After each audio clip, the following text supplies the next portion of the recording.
Hello, good evening, everyone. It is Light Language Monday, and I'm not even going to say the number because I totally don't know what it is anymore. It's like 18 now, I think. So, channeling has been in my life for 18 months. It's been quite a ride. It's been quite a ride. What do I wish to talk about before I start? Energies are a little better on me than they were. They're not good for him, though. What a pain. Manny, stop. Muff, stop. Come here. Come on. All right, well, that's fine. I want to try an experiment today. I talked about, I want to see if I could do a full-on trance channel. Because, I'm channeling, but I'm not trance channeling. I'm still physically present in my body-mind complex. And I want to give it a shot. I want to try it, and there's no guarantee that this is going to end well. I have no idea. If you see this, then probably something decent happened. But I could scrap this at any moment, especially because of this pain in the butt right here. Right? Dang. What? Come on. Be with me. Come on. What? I'm going to pause. Okay, so I got rid of the dog, checked the dog, and let's continue with Light Language Monday. I feel the energies to be a little bit better than they were before, than they were last few weeks. They've let up a little bit. I'm able to feel a little bit more peace and joy. I did have to do some spiritual housekeeping, some choices,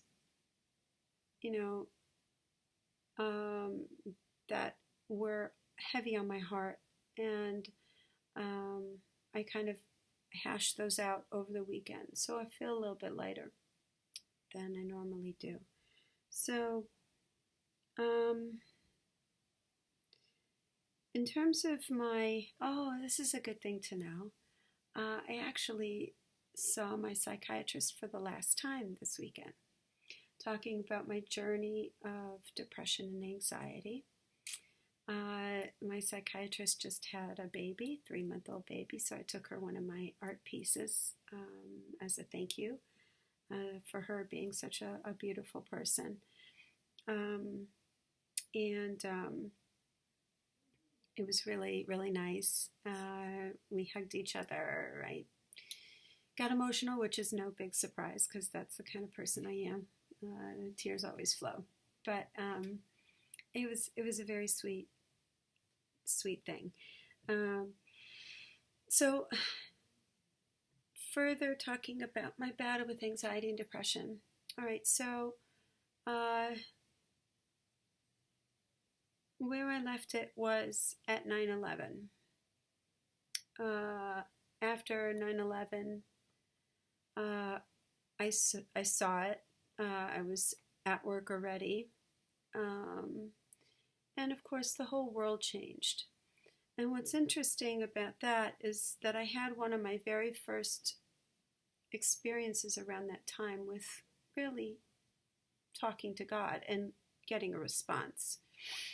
And I was I've always been very spiritual. So here I am.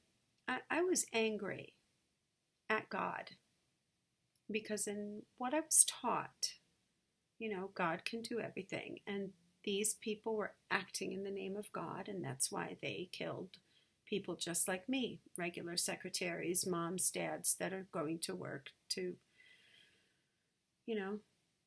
support their families and make themselves a good living. And so I was angry. And I said to God, I was like, what's this about? We're just normal people. And a few weeks had gone by, and then I was cleaning, and I was talking to God. My boys were still young. They still had little beds in the same room, and we lived on Staten Island still. And I realized that Jesus never responded, or God never responded to my inquiry. Why did this have to happen? And it was about the time when we started to learn about the Taliban and how they treat their women like, dogs and just like animals, uneducated, and I don't know. That's what we knew. And that's when I heard the answer was, well, how do you think I feel when my daughters over there are being tortured? I was thinking, I am a New Yorker. I'm, a New York American. How dare they do this to us? And then that word came in like, well, yeah, but how do you think I feel about these poor women over here? And in that word, it equalized me. Me, the upper middle class, hoity-toity, fancy schmancy secretary in New York, put me on the same level with the women who are being abused by the Taliban. So that was an amazing revelation. And it showed me how we are all equal in the eyes of God, and we are all loved. Whether I am a Secretary of New York City resident, whatever, doesn't matter. God loves us all, regardless.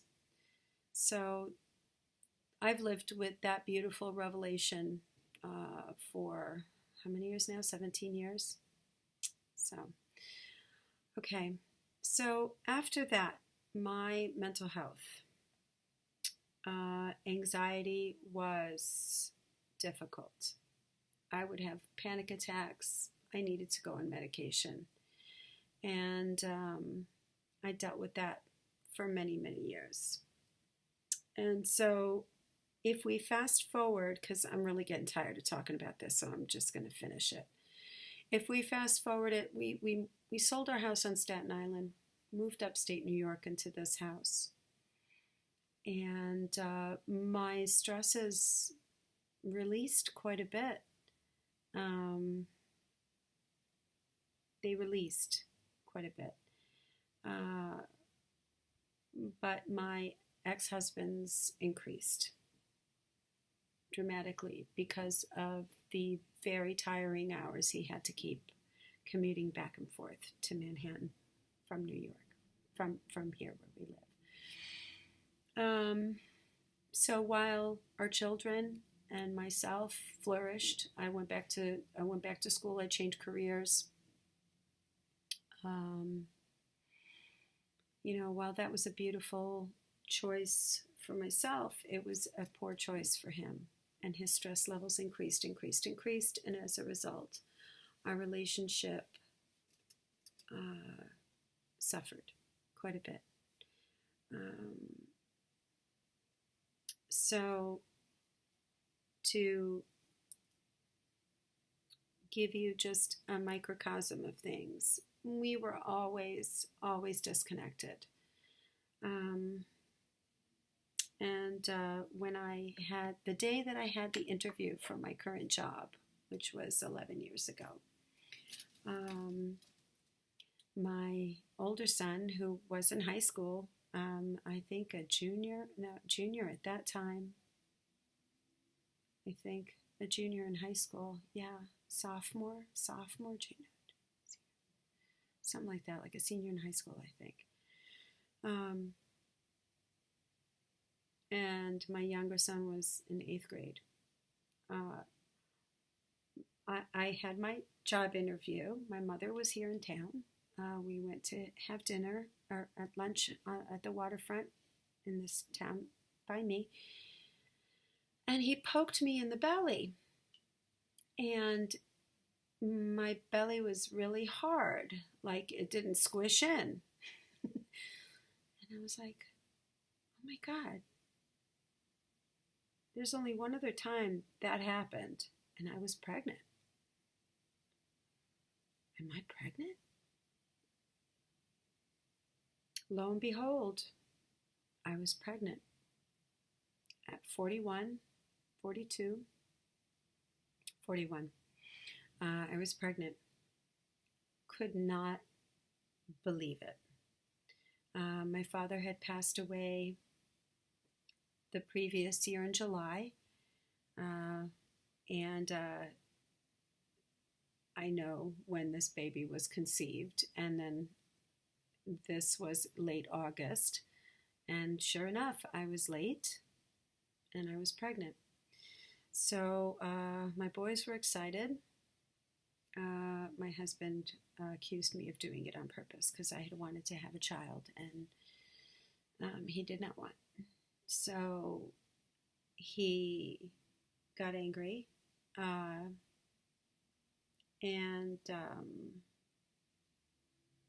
it was a shock.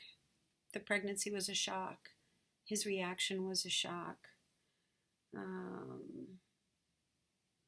But anyway, you move on. I started my new job. I was teaching. And then we had our 10-week appointment. So we went for the 10-week appointment. And there was no heartbeat. So I couldn't believe it. I'm like, no, look, I've got a bump, I feel it. I'm pregnant. There's a baby there. There's no heartbeat. So we were in counseling. So anyway, long story short, the baby was not viable. So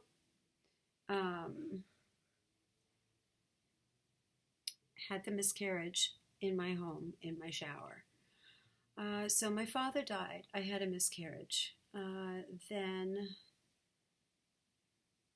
3 years went by, and I needed to, or 2 years went by, and I started my master's program. I needed to spend time away from the house, so I had gotten a room away from the house. During this time, he checked out of the marriage. I was very strong. I loved him. Didn't want to get divorced.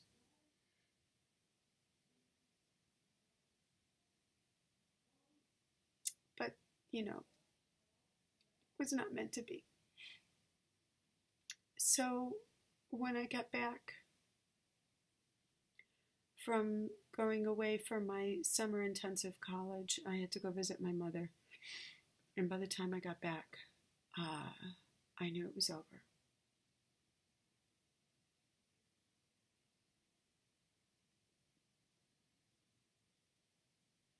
So it was over.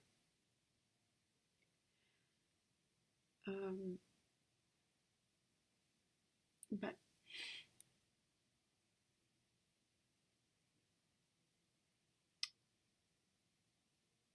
that was difficult. But it wasn't the worst. The next horrible thing was that after he left, of course, I rebounded. I'm like, well, I know how to be a wonderful wife, and I'm still young, so I sought out relationships, and I sought them online, and I was Catholic, so it's interesting how your mind will allow you to do anything for such desperate reasons. And I went on a Catholic dating site, but I wasn't divorced yet. I wasn't divorced. Well, it gets worse. Hold on. Backtrack. He leaves September, moves to Spain for 3 months. That June, I lost my job after working for 4 years as an art teacher. So I lost my job to layoffs. My father dies, I lose a baby. 2 years later, my marriage dissolves. 8 months later, 10 months later, I lose my job. Then I'm trying to date because I needed that person to validate me. I needed that person 100%. So I started to date. No one. No one. So I went online, and lo and behold, there's this nice guy. He's Italian. I speak Italian. Pretty cool. We email each other, speak on the phone. It's pretty cool. Then he goes away. He has to travel on business, For the next 10 months, I proceeded to be complicit, I think, in a catfish situation. And I willingly turned over about $80,000 of my own personal money, all of my 401k for the 8 years that I worked in Manhattan, I gave away. And it was Valentine's Day that I realized that it finally got through, that this man was evil.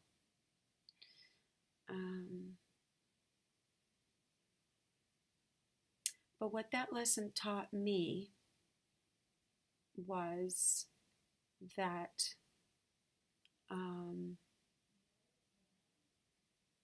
all I wanted, really, because there was no physical interaction at all, all I needed was to be told how wonderful I am, to be listened to be cared about, for someone to be concerned of me, for someone to be there to love me.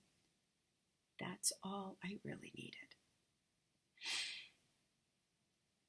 So, if you're curious to know what I did when I found out, I went straight to my psychiatrist's office and I sat in the waiting room. And I was like, I don't know if I want to kill myself. I don't think I want to kill myself, but just in case I really lose it, I'm going to be here.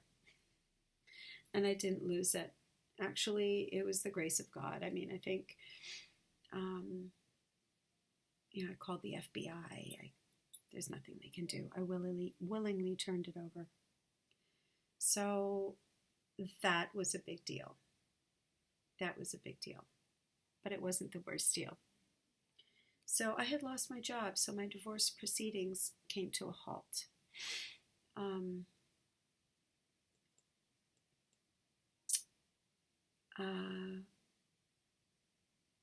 Had this situation with the fake man, I call him. And I didn't feel like and then all of a sudden my ex-husband's like, we've got to get divorced. He moves. I knew he had a girlfriend. He moved. And then I saw him at the court, and he looked like shit. Bags under his eyes. He looked so horrible. And I was like, why are we doing this? I called him up. I was like, why are we doing this? I love you. We have this whole life put together. We've got our family, our boys. I love you dearly. Just come back home. Let's work this out, please. And then he sends me a message back, we really should talk. Let's get together. Let's meet up and let's talk.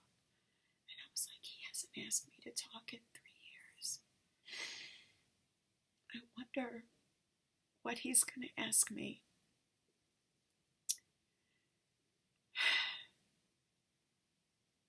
He had gotten his girlfriend pregnant. So that was it.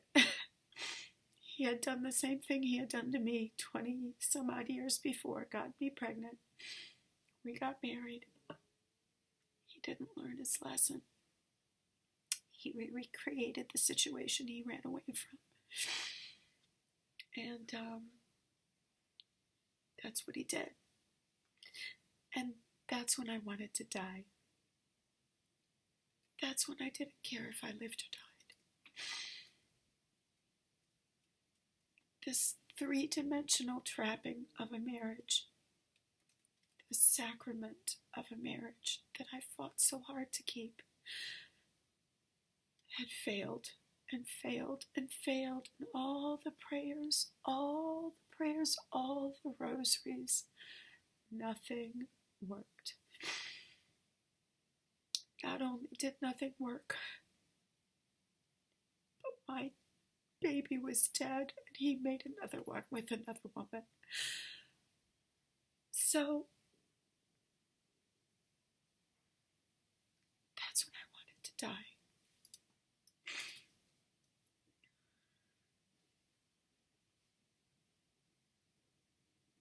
And I had to be hospitalized a couple of times under suicide watch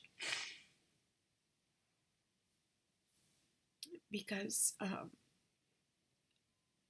the man that I had given my entire life to,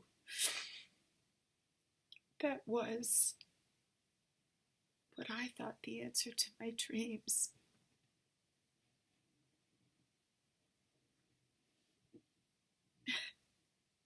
not only did he not love me anymore, but he created a life with someone else after mine was taken away and after he was angry at me. So that's when I wanted to die, y'all. And oddly enough, it wasn't my living children that saved me from dying.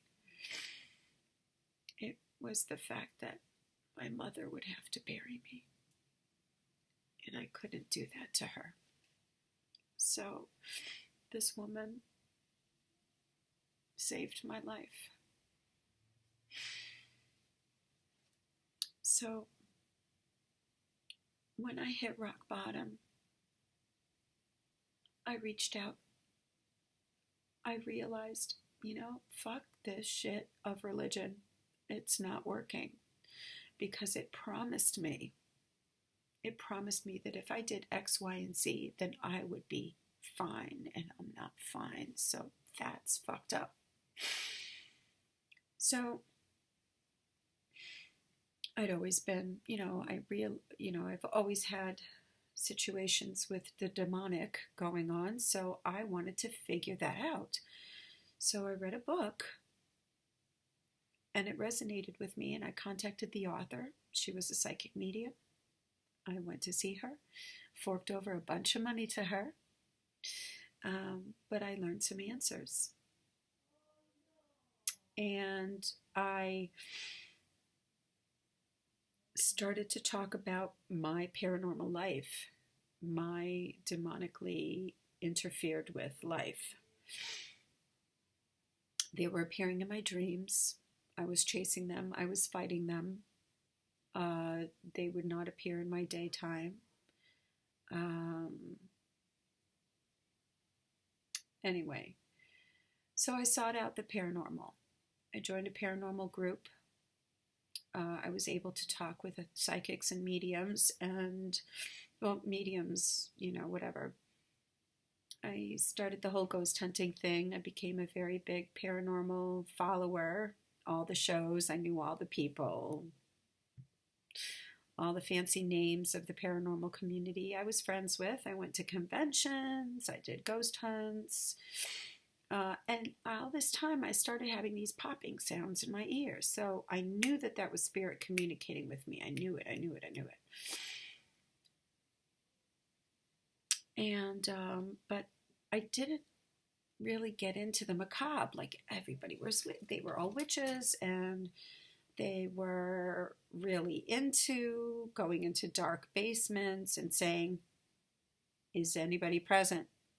Give us a sign of your presence." And I mean, I already had known about, how many attachments I get, negative entities, that I'm like, why am I doing this? Why am I going into a basement where they're like, things are cackling at you over these little gizmos they have? So I knew that that wasn't right for me. And for all my Catholic life, I was always fascinated with apparitions of the Blessed Mother and miracles of the host and the wine and all these kind of fringe, I used to call it fringe Catholicism. So one day I typed in talking to Jesus, channeling Jesus, and I came upon Tina Spalding. She channels Jesus, and I couldn't believe it. And it was him. I knew it was him. And that was 3.5 years ago. 4.5 years ago. 4.5 years ago, 3.5, 4.5 years ago, I think. Yeah. So that was then. And some generous donor paid to give me a session. And I spoke with Tina for almost 2 hours and spoke with Ananda. And so I guess you could say the rest is history. Not only am I untouchable when you raise your vibration,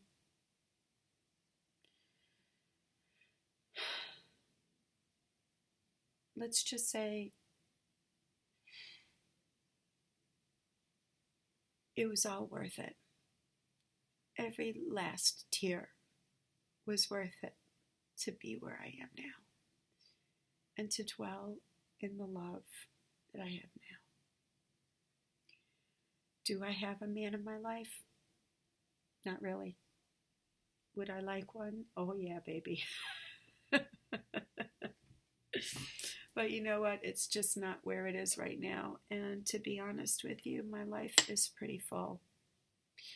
So anyway, let's not dwell on that anymore. I'm going to see what I can pull through for light language. And I ask you to visit my Facebook page to see new artwork that I did this past week. A few pieces. And if you would like to schedule a Reiki treatment with me, you can also contact me through my Facebook page or go to my website, theartofhealing.com. So thank you very much, and thanks for listening to me yak for this whole time. And love and blessings to you. Have a great week. God bless you. O se me hena ma ki to which get man would ki way. When the man with the quad they take go take me with the way you quote and ma would go you. O many we go as it the way them a way. E get a way the man what go na ma what do you to go na many weeks see why. Once a one mother would go to me with the way you want to what ticket a man had my week the way sway my way. And the map created with a kid, man, what gave which man of what is in about what could do is a man what they go send my with the weather. It was a minute why would the grandma with the go to my way. Was a gave a heaven man what to go out to come out with the way, and there was a way what to go to me what to go you to go to the man with it. One man with the way to go to me with the gear with the kids get and I was away, go out to the man away queer. Was a henny man with the queer, no what the why you were all to get our day and number what care. Here's a mac with the gram. All right, ladies and gentlemen, yes, Anne-Marie has revealed to her deepest, darkest secrets today. It is because of all that suffering that she was able to be open to seeing the indoctrinations, the lies, the misleading information, the misleading teachings that the three-dimensional world had imposed upon her, her religious systems, her family system. So you all go through that. You have all come from this three-dimensional system. But as you know, life is a reflective universe, as with her ex-husband. It's a reflection. You don't deal with the first situation. If you bring a situation such as an unplanned pregnancy, there is something that you need to challenge in your own life that you need to look at. Okay, why aren't you having safe sex? Duh. Or, what is the deep need that you are seeking in other persons? And the result of Anne Marie's incredible soul journey is the fact that her salvation lies within her. It does not lie in a religion. It does not lie in a relationship. It does not lie in anything, in money. It does not rely in anything except within her. And this is what has allowed her to raise her vibration to the point where she is able to channel this message through. We understand that life brings us situations, but it is because we are in a reflective universe. So what comes in your path is a reflection of something that is held within you. There is a belief system that is held within you that has come into your face and that you must deal with. The belief system that was held within this being was that if you followed directions and did what you were told, that everything would be all right. Well, that was complete and utter lie. There are soul contracts at play. You have chosen this incarnation. You have chosen these experiences specifically to learn your lessons. Those of you who have been enlightened and are now dwelling in the fourth dimension, you understand and realize this. You understand and realize that your soul contract has led you to this point, and all the experiences that you have had were there to bring you to this point, and your journey is not yet over. That is why it is important to maintain constant maintenance of your emotional states, your vibrational states. You must continue to maintain this, because now, as the earth is literally sieving the sand from the rocks, you are now encountering the boulders that are buried deep within you. The superficial problems have been sifted out. Now the deep boulders are rising. So in this time of the vibrational changes on this planet, when anything that does not serve your purposes is coming directly with you face to face, now is the time to rely on the reflections of your spiritual practice. Only dwell in the positive. Practice the lessons in A Course in Miracles. Do it regularly with intention. Do these exercises and keep seeking. Keep seeking. Do not become complacent. Do not be fearful, but live in your joy. If you are unhappy, then that's telling you something. Live in your joy. Seek your peace. Do the lessons in A Course in Miracles, and polish your lamp. Be the brightest light that you can be. That is all we have to say today. We will talk to you soon.